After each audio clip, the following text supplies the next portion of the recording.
I've never heard of Ward. Just a strange place. No. Where is it? It's about 10 miles north of Netherlands. Haven't heard of that either. No, sorry. All I've heard about Ward is that it's really tiny, there's nothing to do, and I hear there's like some dude who puts rocket launchers on top of vehicles if you want. Time my road dog and I hitched up there, and we got abducted by some witch hippies, and one of the witches tried to have my boy impregnate her. You can wear a saber or a sword at your side in town. It's kind of like accepted. But it was kind of creepy. They had candles everywhere, but... And I think they legalized marijuana. I had a dream once that I went up to Ward, and I was in this house with some real creepy people. Ward is, you know, it's just like another, it's an outlaw town. I would rather you don't do a documentary about something.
Well, I used to wake and run with the moon. I lived like a rake and a young man. I covered my lovers with flowers and wounds. My laughter the devil would frighten. The sun she would come and beat me. Hey Alex, I'm calling from the Fuck Off and Leave Us Alone Committee Ward. Just kidding. Anyway, I was calling about your notice about looking for someone to talk to for a film. My name is Pete. I'm the mayor. You can call me Your Honor or not. Later. I'm Pete Gleichman. I'm the current mayor of Ward. It's a voluntary position, and it's, you know, whichever fool they can get to step forward to be the mayor becomes the mayor that year or whatever. I first came in 1979 and just fell in love with this place as this kind of renegade community and all the things that I heard about at the time. Well, my name is Jim Bennett. Been living here in Ward for close to 40 years after returning from Vietnam and going to CU and studying geology. I'm Tiffany Snyder, originally from the West Slope, 24-year resident of Boulder County, 20-year resident of Ward.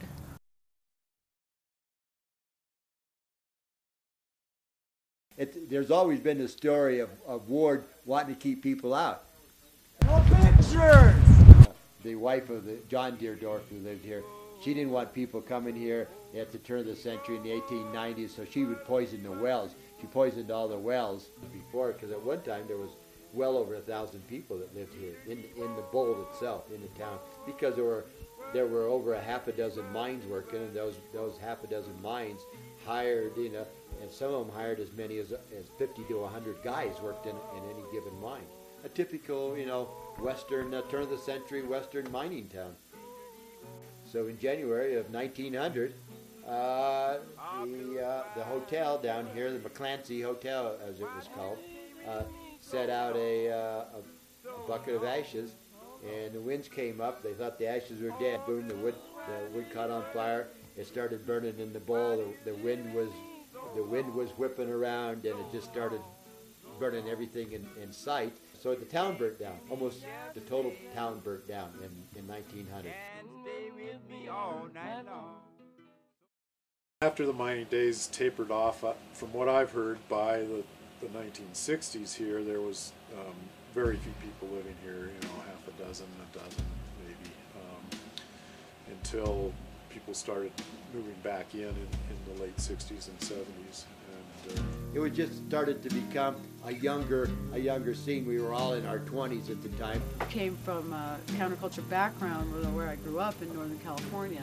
So to me, I immediately thought Ward functioned like a commune, like a giant intentional community. And that's what I fell in love with. There was the story that the world was going to end, and there were only going to be two places that were going to survive, and that was a place in Nepal, and the dichotomy, the opposite of that was Sugarloaf Mountain in Colorado. Yeah. And so that's what brought people here originally. These hippies showed up in this little town that didn't have anybody living in it because there was free and or cheap housing. So I think that's how everybody got up there, and then once everybody got there, they realized, hey, we've got this town.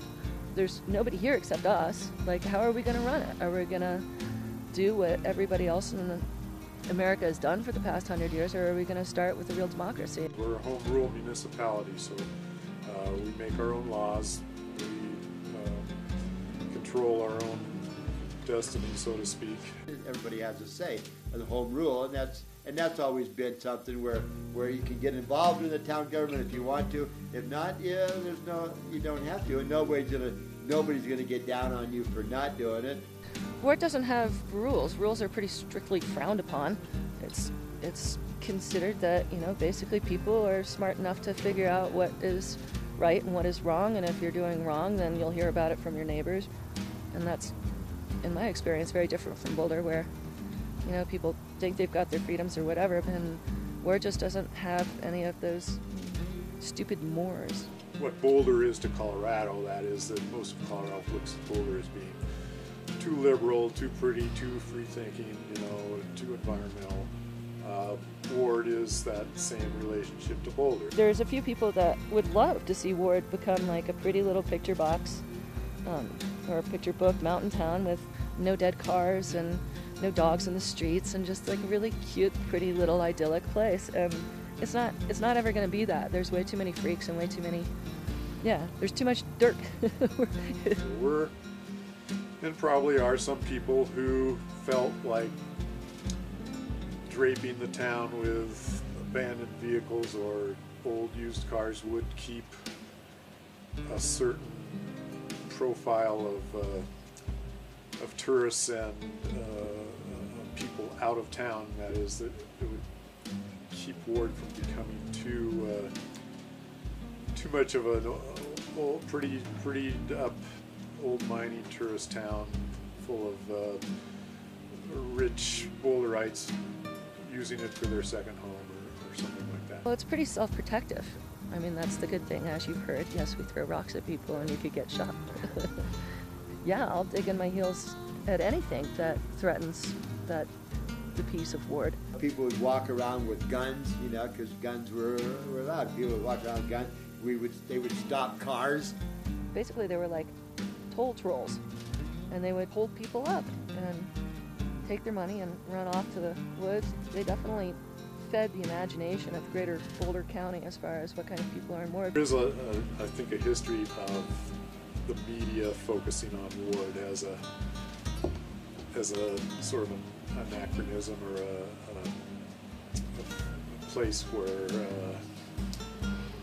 people are different and the town is different. There was this blanket assumption that, we're all a bunch of flakes on welfare or God knows, whatever, There was the Patty Hearst story about Patty Hearst hanging out here in the woods. Oh yeah, she's just over at the ridge there in that lesbian commune. The Symbionese Liberation Army is still, they work out with their machine guns over there, and but we wouldn't want to tell anybody about that. So.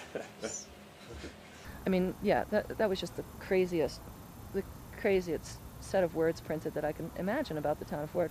Some of the stuff has really misrepresented us, and, it did offend them.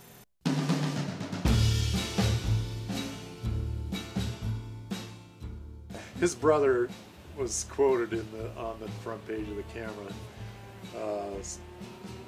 which pissed off a lot of parents in town. He was quoted as saying, anywhere else a 4-year-old only joined as child abuse, but not in Ward. Well, you know, our 4-year-olds are pretty skilled here, but I'm not sure that they can roll a good spleef yet. You know? Where a lot of this is just pure nonsense, you know. There's no difference in Ward except for, you know, there was a lot of, you know, quote hippies at the time, so people with long hairs are people who, you know, who might be prone to enjoy different libations and different condiments of life. No, we don't need publicity for our town, positive or negative. We just need to be left off the printed page. There's the reason that a lot of us are here is a continuation of it. Like now, it's the more workaday, practical realities of life here, and that what we, you know, imagined, you know, the things that we marched for and demonstrated for and did sit-ins for, now we try to do in our daily life as a rebel act, because living in Ward really, you know, to be part of it it's a rebellious act in a way, because we take responsibility for ourselves. There's not many people here who are trying to get rich. You know, people are more concerned with enjoying their life. And this is very romantic, and I felt that same thing. If you don't have to explain what your past is, if you're here and you like being here, then you're accepted as being here. If you picture any Hollywood example of the largest Thanksgiving family reunion gone awry that you possibly can, then that would be how our family gets along. I think as one person put it to me, we're all here because we're not all there. Well, it's our last bastion. We have a chance of holding on to what we've got. It's a bunch of autonomous people living in an autonomous town and taking care of themselves and one another and not bothering anybody else and asking not to be bothered and trying to live as joyfully and peacefully as we can. And yeah, I guess like I said before, welcome to work. Get out.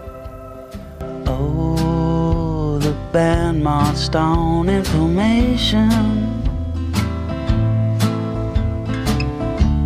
The brass was phasing tunes I couldn't place. Windows open and raining in. Maroon, yellow, blue, golden gray. The drunks were ricocheting. The old buildings downtown empty so long ago. Windows broken and dreaming.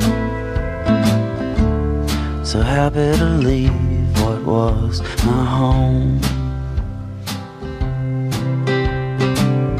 with the sky blue sky. This riding time wouldn't seem